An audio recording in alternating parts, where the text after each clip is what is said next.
Hey, everybody. Good evening, Friday night. Have a happy Friday, everybody. My name is Rich Sharp, and this is Tournament Horse Racing. It's presented by Broke Guys Handicapping. It's a little weekly show that we have. We're actually competing in a tournament that goes throughout the year, but we've broken the year up into four separate racing tournaments. Each of the tournament consists of about 10 racing days. So what you're watching tonight is one of those racing days. They're little four-race horse racing tournaments that I compete in with me and my friends. We are looking tonight at a split level. We're coming up to the end, actually, of one of our first racing tournaments of the year, the very first racing tournament of the year, I should say. And tonight you're going to see a split one that's split between Oaklawn Park with the Arkansas Derby and Gulfstream Park with the Florida Derby. Drat, they actually make us split those two up here for our show. And without getting too further along, I want to make sure that I introduce you to my friends. They are also our racing analysts on the evening. And we're going to start all the way out on the East Coast. It's my good friend who's coming at us from Staten Island, New York, Ray Torado. How are you doing? I'm doing good, guys. How you doing? Happy to see you guys, and I'm looking forward for the next few weeks because we're gonna get a clear picture of the Kentucky Derby. I know, we used to always have some good Derby talks before. We weren't limited by Hmm. time and things like that. And so far this year, we really Uh, haven't had a picture of a Derby talk. I'm pretty sure neither one of you could actually tell me who my Derby horse is for this year. And you have to admit, that's a surprise because I was usually pretty chatty when it came to that particular information. We're going to cut all the way across the country. He's my neighbor here to the south. He's also a very good friend of mine, Joe English. How have you been, my friend? Keep my name out. No, never mind. I'm doing good, Rich. You do. And it's funny, the betting odds said if I was likely to get slapped on this show tonight, it was probably by Joe English. Probably having something to mention with Bob Baffert. And Yeah, but the hand is likely. Very ready. likely. Let's go. all right. That's all good. I will tell you, normally on Broke Guys Handicapping, we do have one other partner. His name is Stephen Newsom. Steve is not here with us tonight. He has sent us his picks, so I will be going back and I will fill those in for us as we go along on our journey this evening. Without further ado, we're going to go ahead and take a look at what we had happen last week, and then we'll jump right into our racing card. We, I believe, are going to start with Oaklawn Park, and then we will finish up with Gulfstream Park, even though that's an inverted order from the time that they'll be going tomorrow. Has to do with my preference for Gulfstream Park. Steve, we miss you. Steve, yeah, Mr. Newsom, when you see this one, not the same without you. We'll see you next week, And before I hopefully. turn into that, I will just give you our little disclaimer here that I have at the end of our starting sequence here. Folks, Joe, Ray, Steve, and myself, we are all just horse players who are out here having a good time. We are by no means touting service. We are not selling our picks. Again, we're really good friends. We enjoy handicapping together, and that's what we're doing here on Broke Guys Handicapping. So please wager with care and with discretion. With that, I'm going to go ahead. I'm going to start sharing. Uh-oh. What do you got up there, Yellow Ray? sheet, 199. It's There we go. blank. Um, It's blank. I had the daily double. Daily double, guaranteed. All right. And with that, I'm going to go ahead and I'll bring up our screen sharing feature here. Oh man, And sure. we will take a look at last week. Yeah, I already hear the groaning. Yeah, trust me. Oof. I haven't seen a lot of zeros like that in a while on this one. But it was not a particularly productive weekend last week for Broke Guys Handicapping down there at the fairgrounds in Louisiana. That happens a lot, I've noticed so far this year, when the favorites really dominate. And if I'm not mistaken, it's a shame that Steve isn't here so he could share with us exactly what his winnings were. But Steve did hit the pick four at Fairgrounds Racetrack last week. I believe it paid $19.90. And as you can see there, he would have been better off just betting his win and place bets that particular week. He came up with $24.10 down there in Louisiana. That was good enough to get him the victory. Joe was the only one, the person who managed to scratch. Me and Ray were the blind men in the closet. So nice pickup there. Steve picks up $24 in our overall summary here for quarter number one, and that's important because when we go up here, yes, Steve is leading the pack with three victories. That'll only come into play if we actually end up with some kind of a miraculous tie because we go on ROI on this show. So return on investment is what we're measuring. Whoever has the highest ROI or return on investment at the end of this quarter, and we've only got 2 more shows left in this quarter, is going to be our first quarter champion, is going to get one of the trophies available for us. Right now, Ray is ahead. He's got a $28 lead, though. Steve has really actually sliced into it pretty nicely here. And with 2 shows left, he's actually what I would call in striking distance, which is more than I could say for Joe and myself, trailing back there at the back. All right. Again, if you're following along with us and you like to look at the calendar, tonight we'll be at Gulfstream Park and Oaklawn Park simultaneously. We're going to do Oaklawn Park first, and then we'll cut over to Gulfstream Park. And then next week, if you come back with us, this is one of our favorite episodes of the year. We will have a final tournament, as you see there. We're going to use all the big ones. So we'll have the Santa Anita Derby, we'll have the Wood Memorial, and we'll have the Bluegrass Stakes. There's like 500 Kentucky Derby points on the line in those 3 races for all of us. I think we might use the Santa Anita Oaks like I did this week. I may call an audible and try and see if we can get some turf racing in there because those are all dirt races. And in addition to that, we're going to do Pick 4 Wars. You'll see each of the 4 players will actually play a Pick 4 ticket. We're using 3 different tracks. Joe's going to be at Keeneland, Ray will be at Aqueduct, and me and Steve will take on Santa Anita Racetrack. See who can come up with a winning Pick 4 ticket for you, and see if we can capture the title of Pick 4 champion for the first segment of 2022. Yeah, Rich, I know they run I think they run the Kilrow on the same day as Santa Anita, Santa Anita Derby. So that might be a switch. It might be that would probably be a big field and absolutely a good turf race to try. Okay. All right. Thanks, Joe. And with that, here we are in Florida. We're actually taking on race 10 and race 12 at Oaklawn, and then we are taking on race 12 and race 13 at Gulfstream Park. So it does look a little funny. You cannot play that Pick 4 ticket unless TVG comes up with some kind of a nice little. No, Rich, 13, 14. Oh, 13 and 14. Excuse me. 13 and Gulfstream. 14. 13 and 14, and you still can't play that Pick 4 unless you come up with some kind of little convenient cross-country Pick 4 Maybe sequence that they give to you. Oh, you know what? Yeah. Well, because the part of the problem is that you've got the Stronix at Gulfstream, and you got different ownership groups. Oh, that's right. They're not gonna. The Stronix are not going to combine with anybody other than Stronix tracks. So it would have to be a Gulfstream, Santa Anita, Golden Gate kind of situation, and obviously this doesn't work. It would it be nice? And yes, yeah, because I know that like NYRA has a cross country, they call it cross country Pick 5, but it's usually Aqueduct, Tampa, and Oaklawn. Generally, the Stronix tracks are not included whatsoever. And then remember back in the olden days, Joe, we would have actually got maybe something between Gulfstream and Santa Anita when they used to do the Sunshine Millions. Sure. Oh, yeah, that one. Remember that? Sure, they would. Yeah, they would. Well, yeah, it's like if they had like if Florida Derby was being run next week or Santa Anita Derby was being run this week, then absolutely they would have probably done some kind of cross country thing. Yeah. No doubt. All right, so here we go. Let's go ahead and get into it. We are actually starting off in Hot Springs, Arkansas at Oaklawn Park. I think that is on our bucket list of tracks that we all want to visit at some point, some way. We are starting off with race number 10. They're going 1 1/16 on the main surface, the dirt track. That's kind of all they have there at Oaklawn Park. This is the Fantasy Stakes. It's a grade 3. The purse is $600,000, and your morning line favorite is in post number 5. Ida, trained by Bob Baffert and ridden by John Velasquez, is 2-1 on the Oaklawn Park morning line. Joe, we're going to stick to our normal schedule.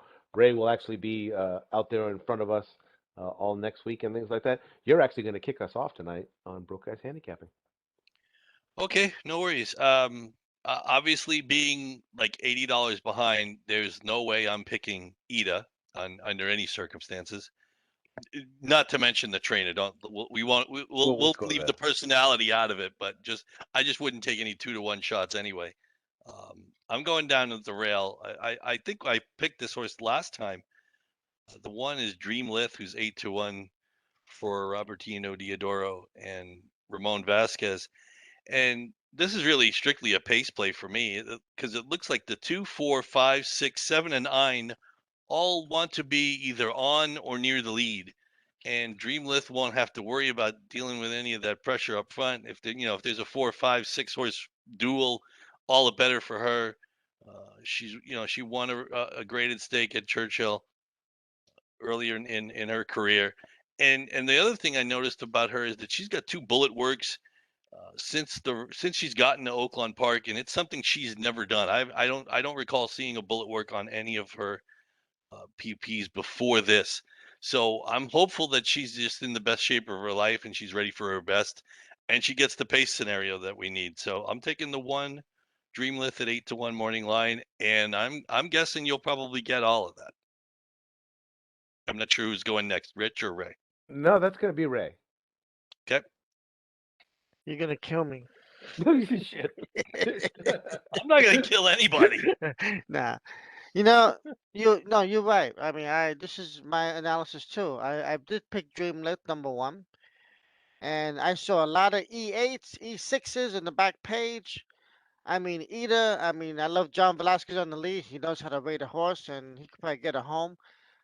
But I think they're gonna go after her and try and pressure her. And there's a lot of horses here who want the lead, so it's gonna be one really, I mean, presumably hot pace. And I think Dreamlit can save ground. And even if Ida breaks loose or whatever, I'm looking for even a mop up second or a good win. So I did go with the 1 Dreamlit based on the pace too, because it looks like a lot of horses want to be on the lead in this race. So, Rich, I swear, folks. We actually don't get together at any point in time before this show and we don't. synchronize our picks. But yeah, sometimes that's just kind of how it works out. Um, I'm also on the 1, and I'm trying to think of another reason that I could bring up. Um, I really do And it like could them. help for the year-end total. Rich, That's why we picked these we horses. we got a time limit. Let's save it for the next race. Yeah, I like the Midnight Blue Circle and the Silk Surf. That's kind of like I like that one. Other than that, I really didn't have anything else besides what Joe and Ray have already told you. Do like Robertino Diodoro and Ramon Vasquez are a nice combo. So, but yeah, all the stuff that you already heard, and I will let you know that Mr. Newsom, the absentee ballot, I guess if you call it, went with Hardy Constitution. So he's got Joe Sharp and Martin Garcia on his tab, and we will go ahead fill these in.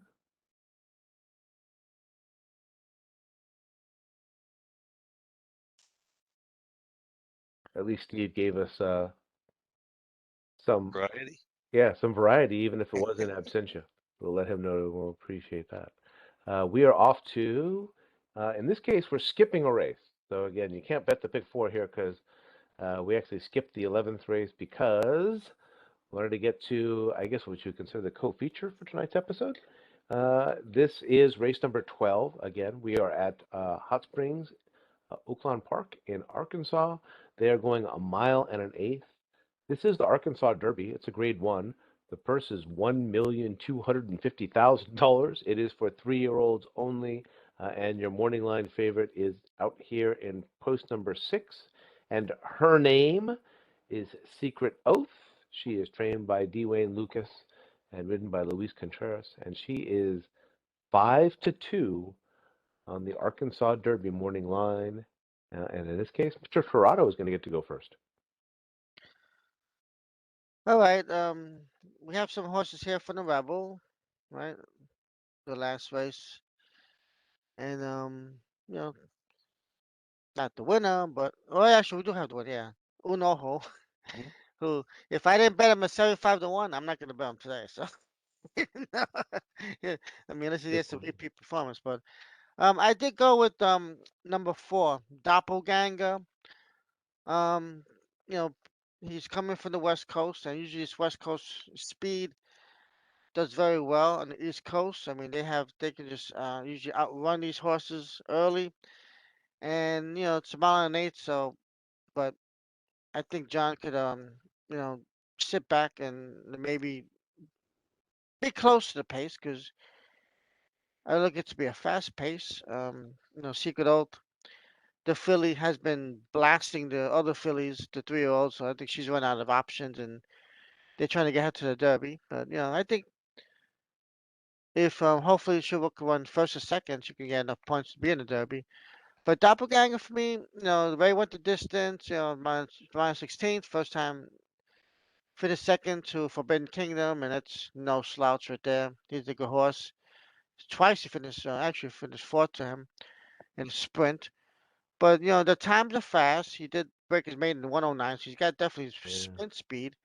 And he did close into Forbidden Kingdom a little bit. Picked up a few lengths. That horse was gone anyway, so I definitely respect that race. It was a good figure, and I'm hoping he can improve off of that and make his way into the Derby also with new trainer Tim Yakting. So Doppelganger for me. Yeah. Once again, folks, I swear we don't really talk before the show comes on and things like that. That's the same horse I'm on. You see, I'm highlighting that this horse was previously trained by Bob Baffert, right up until about when he lost that court case last week. And then Doppelganger with several other horses from Southern California have all switched over trainers. A lot of them actually are going over to Tim Yakteen. I believe 3 of the 4 male horses that are on the Derby Trail switched over to Tim Yakteen, and then 1 also to Rudolph Brissett. In this particular case, I'm still a sucker for West Coast dirt horses racing anywhere outside of California. They are my favorite as far as that's concerned. They certainly haven't disappointed in their Derby performances, say, over the time that we've all been doing this show. And so I had no reason to throw them out. The only thing that did kind of concern me is the fact that I believe Flavian Pratt is around today here at Oaklawn Park. And look at that. It's John Velasquez who's riding, but Flavian's not on any of the horses here. So I also went with the 4. Rich, it's funny. I was Well, he does shaking my need the people, but yeah. Okay. Well, it's funny, Rich. I was shaking my head because I knew Flavian was there because I was looking at his horse in the fantasy actually earlier. But I kind of wonder if the ownership didn't have something to do with this, because my guess is Velasquez had the call on this horse before they switched barns, and basically the ownership said, "Hey, you know what? We've already, Bob already made this commitment to John, so we're gonna stick with it. And if John's gonna be in town anyway, we'll ride it. We'll keep him on." Um, Again, that's just pure speculation on my part, but that's like I said, I'm thinking the ownership stepped in there and made that call. And this is a pick that's going against just about everything I believe in. Well, I shouldn't say everything I believe in, but as far as how I play handicapping contests and things like that. And fortunately, I'm not on the 4. I'm actually on the favorite, and I don't trust what part of it is that I don't trust the local horses, and the horses in the Rebel really did not impress me that much. Ethereal Road is the horse that ran second, who probably ran best that day, and he's running in the Bluegrass next week at Keeneland. But like I said, that race just did not thrill me. Yes, Doppelganger was an option, but I took time this week to watch Secret Oath and the way she dominated the fillies at Oaklawn, and she's just a different kind to me. She's got a really high cruising speed, and I don't think the boys are really going to be a problem at all.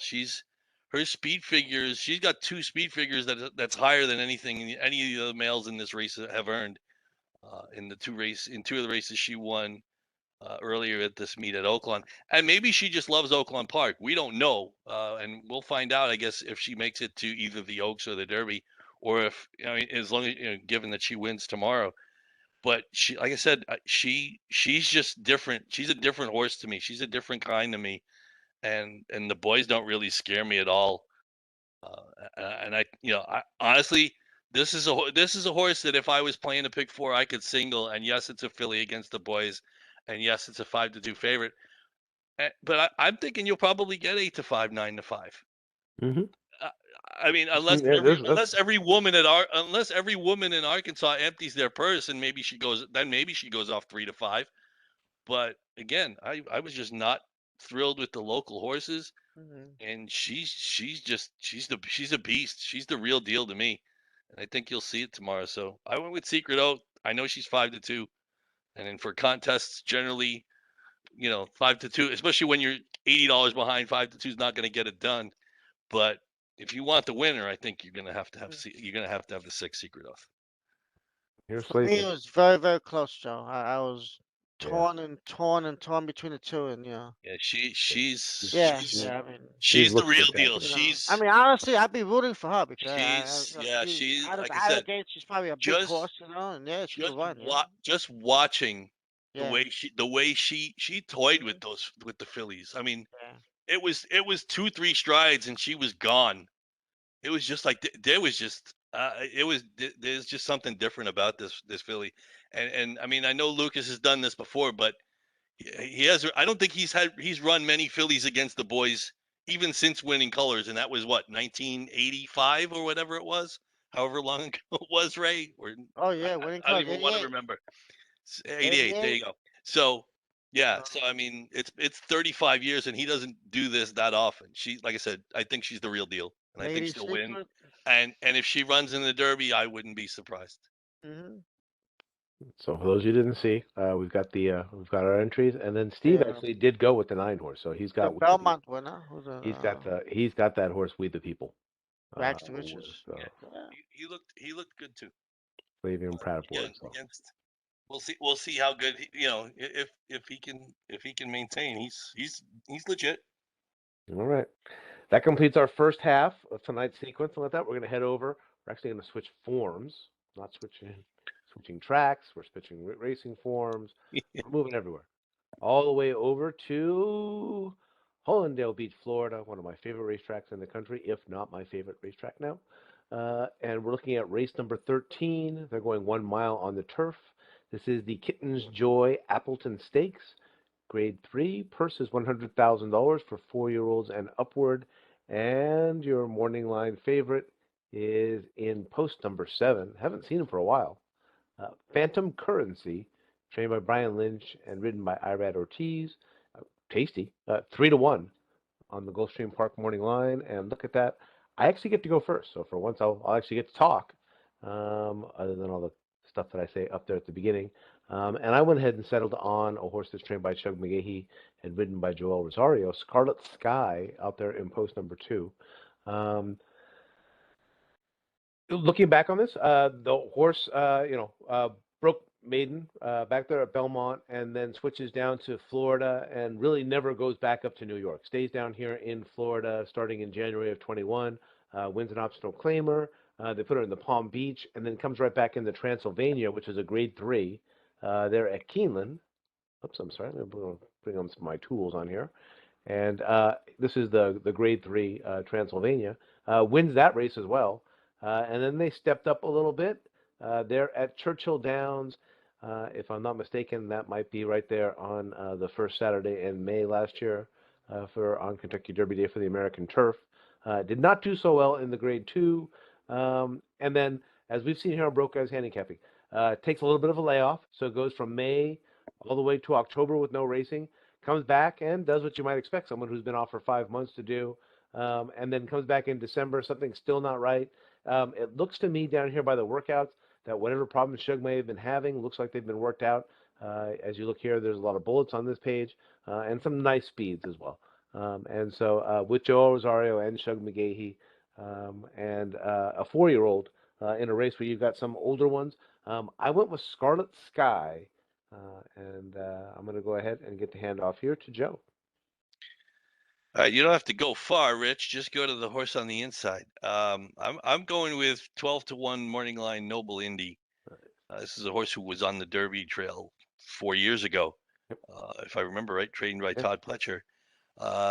He made a really strong move at 105-1 in his first grass try since his return. The last 2 races before were obviously, I would assume, either washed off or scheduled for the poly track at Gulfstream. He drew better. He's got the rail, so at least he'll save some ground early on, at least on the first turn. He's got a fairly good record at Gulfstream Park. 2 wins in 3 seconds from 9 starts, and the jockey trainer combination over a 5-year span. Even though it's not 0 for 4 at this meet, over the past 5 years they've done pretty well together at 20%. So again, rail skimming ride. Uh, Returned back to the turf for the second time. Good jockey trainer combination, and a horse who thinks maybe coming into his own at age 7 on the grass. So I went with the 1 Noble Indy. Right? Um, I'm way on the outside. English B, Mm. number 9. Louis Sires jumps aboard. Grand Motion. This horse has been close the last 3 races, so maybe I'm just getting the right trip. It's gonna be a trip race anyway, so hopefully don't get too wide. He can save some ground somewhere. And he's been close, with the pace wise, and been racing evenly, and maybe size will make the difference. He did finish third in Fort Lauderdale last time, and he was on him. So I'll take a shot with him. 7-2. That was a good race last time too in the Canadian turf, and they say not enough, but maybe just 10-1, so just need the race. Just third race with a layoff. So I'll go with English B. Hopefully, we can work out a trip and get me home. Get And, some get and some just coins there because I've been getting blank lately. So. and Win just place. all right. And just it looks like Steve chose to eat the chalk in this particular race. So he took the Brian Lynch Irad Ortiz horse, and he's on Phantom Currency, the 7.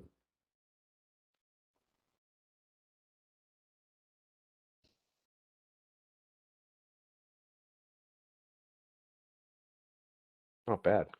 3-1 on the favorite. So all right. Yeah, so And this is a wide open race. yeah, So and we're gonna agree. finish up actually the exact same way without Steve here. We'll finish up the exact same way we started. But we are moving along to our co-feature on the evening, one of my favorite races of the year. It is race number 14 at Gulfstream Park. They're going 1.125 miles. It is the Kerlin, Florida Derby. It's presented by Hillendale Farms. Grade 1, first is $1 million for 3-year-olds only, and your morning line favorite is here in post number 3, Simplification, trained by Antonio Sano and ridden by Jose Ortiz, is 5-2 on the Gulfstream Park morning line. As I said, we're going to go ahead and finish up the way we started. Joe, you get first pick. All right, I'll make this quick because I know we're running out of time.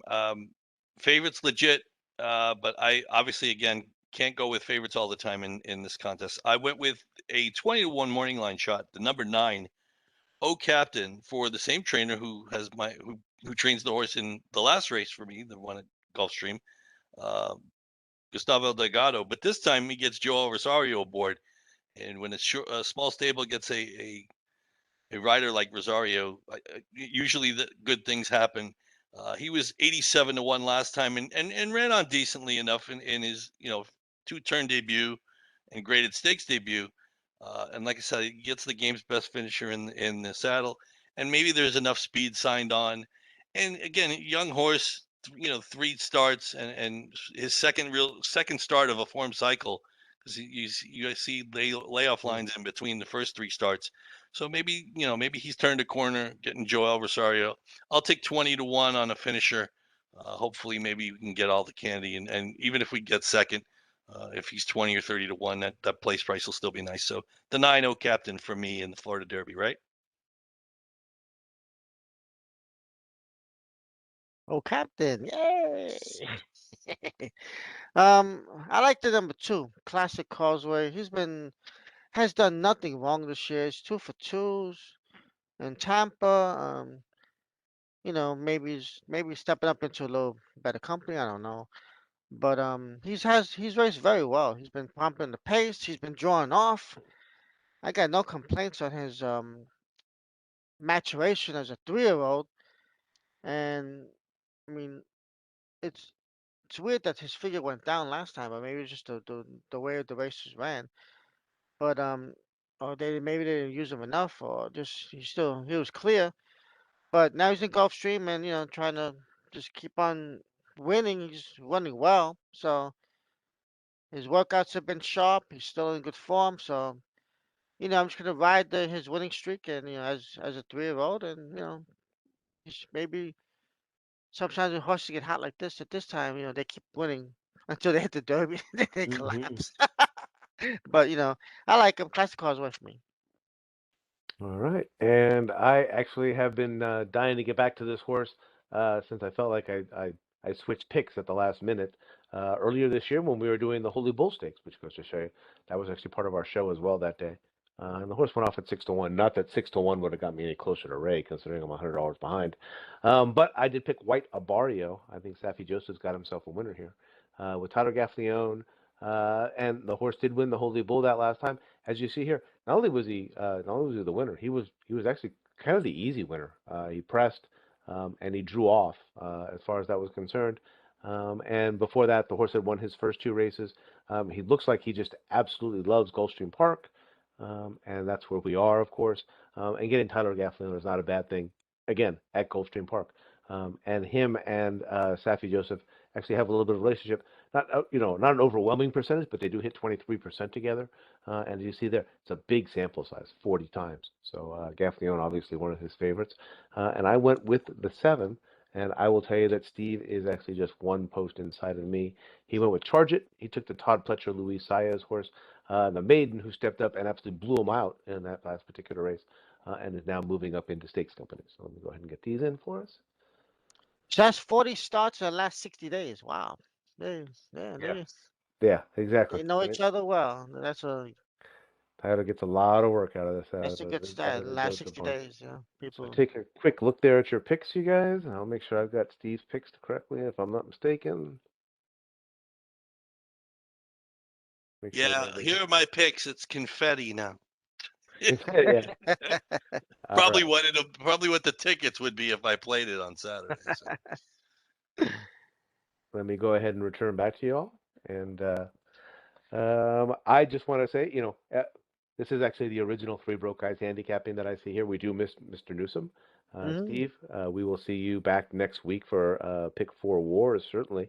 Again, 3 different tracks. Ray is going to be at Aqueduct for the Wood Memorial. Joe is going to be down at Keeneland for the Bluegrass Stakes. Me and Steve will be over at Santa Anita to take on the Santa Anita Derby. Once again, my name is Rich Sharp. For my friends and the racing analysts, Ray Torado and Joe English, it is always a pleasure to handicap with the 2 of you. Yes, it is. Always a pleasure. See you guys next week for sure. And good night, everybody. All right. Good night. Peace out.